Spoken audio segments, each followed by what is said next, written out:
ESABOD, ẹ máa calm down. Nǹkan tẹ́ ẹ bá ti mọ̀ ń pa ẹ má fẹnu sí ẹjọ́ nítorí Ọlọ́run. Ó ti yé yín, nǹkan tí ẹ bá ti mọ̀ ń pa rárá ẹ má fẹnu sí. Because fídíò yín tí mo rí, mo fi pé ó jẹ́ kí ẹ lè sọ ọ̀rọ̀ síbi tí ó jẹ́ kí ọ̀rọ̀ wà. Ó ti yé yín bẹ̀ yẹn. Because kò sí àgbàlagbà tẹ́ jẹ́, kò jẹ́ kẹ́ tí ẹ sọ̀rọ̀ against Austin tàbí kẹ́ sọ̀rọ̀ against ìtẹ̀lẹ̀. Ẹ fi wọ́n lẹ̀. Tí ẹ bá ti lè fi ọ̀rọ̀ ẹnu yín kẹ́ fi settle nǹkan tó ń ṣẹlẹ̀. Tí ẹ bá ti lè fi ọ̀rọ̀ ẹnu yín kẹ́ fi sọ wípé Austin wà àti ìtẹ̀lẹ̀ ẹ mọ bẹ́ ṣe máa parí ìjà yín. No. Ẹ̀yin èèyàn wa, òṣèrékùnrin yìí náà tún ti jáde fún màmá ESABOD wípé nǹkan tí màmá ESABOD ṣe ò dáa àti wípé èèyàn burúkú ìyá àgbàyà ni màmá ESABOD pẹ̀lú AGS pé ṣé ó yẹ kí ó máa ṣáìdì èèyàn kan kó fèèyàn kan lẹ̀. Ẹ̀yin èèyàn wa, ẹ jẹ́ ká gbọ́ látẹnu òṣèré yìí.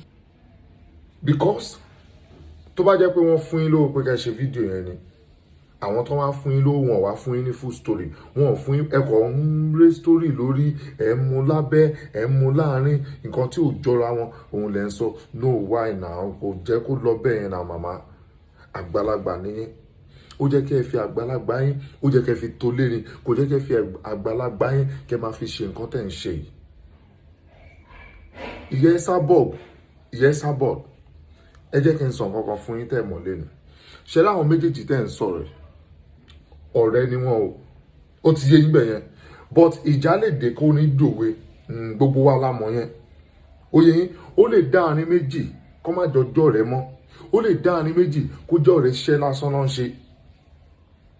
But nǹkan tèmi ń bá yín fà ń sìn wípé ṣe rí tí èèyàn bá ti bá àgbà níbi tó yẹ kí èèyàn ti bá àgbà, ó yé yín, ọmọ kékeré máa wà disappointed. So I am not the stuff tó jẹ́ pé bí a máa boss online máa sọ pé kò ní dá fún ESABOD, kò ní ṣe kíní kan fún ESABOD. I don't do it. Yes, I don't do it. But táwọn bloggers bá máa gbọ́rọ̀, ó lè jẹ́ pé bí tí mo sọ pé àmì lè sọ pé kò ní dá fún ESABOD náà máa gbé jáde. Wọn ò ní sọ pé kíní o. But let me tell you something, mama. These two people you are talking about, almost same thing ló ṣẹlẹ̀ sí wọn. Austin logo, ìtẹ̀lẹ̀ logo. Oye, Austin logo, ìtẹ̀lẹ̀ logo. One thing you don't know is, so far tí Austin bá fi lè rìn, táwọn èèyàn máa wọ pé Austin ni máa nà. Kí là ń wá kiri ilé ayé? Títẹ̀lẹ̀ náà lè rìn, táyé pé àwọn èèyàn máa wọ pé ìtẹ̀lẹ̀ rèé. So kí là ń wá kiri ilé ayé? Ibi tí wọn ò ti, kí ló ń pè logo? Ibi tí wọn ò ti mọ̀ wá, tí wọn ò ti mọ ẹyẹ tó ṣú wá, ká débẹ̀ kí wọn dẹ̀ dalẹ̀ rú. Almost same thing happens to these two people. Austin àti ìyàwó ẹ̀ wọ́n ní issue, wọ́n break up. Ó ti yẹn bẹ́ẹ̀ fine. Ìtẹ̀lẹ̀ àti first wife ẹ̀ náà wọ́n ní issue, wọ́n break up. So what are you now saying? Ẹ wá ń sọ pé Austin tó bá lógo mọ́ lọ máa ta pure water lẹ́nu àgbàlagbà. You don't have to say that, ìyá yìí. You don't have to say that.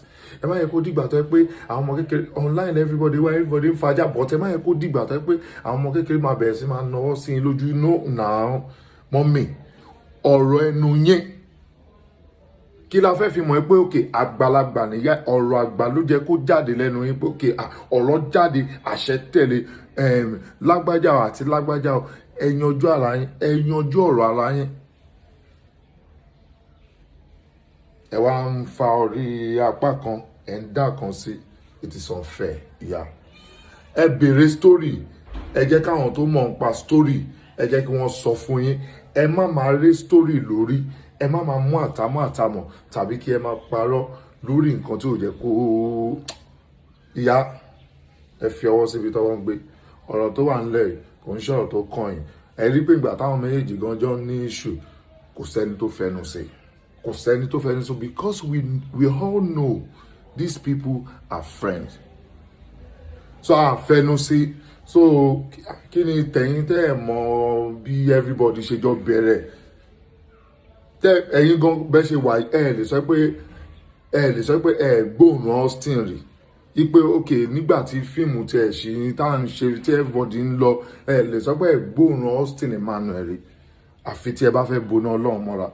Mama ẹ calm down, ẹ má yẹ káwọn ọmọ tí ò tó yín kan wọnú yín, ó ti ń bẹ̀ yẹn, ẹ calm down, ẹ fọwọ́ síbi tó wọn pé téèyàn bá ti ń dàgbà èèyàn máa ń yógun jà ni, òye téèyàn bá dẹ̀ fẹ́ yógun jà èèyàn máa gbọ́ gbàùgbàùgbàù níbi tí ò jẹ́ kó ti gbọ́ gbàùgbàùgbàù.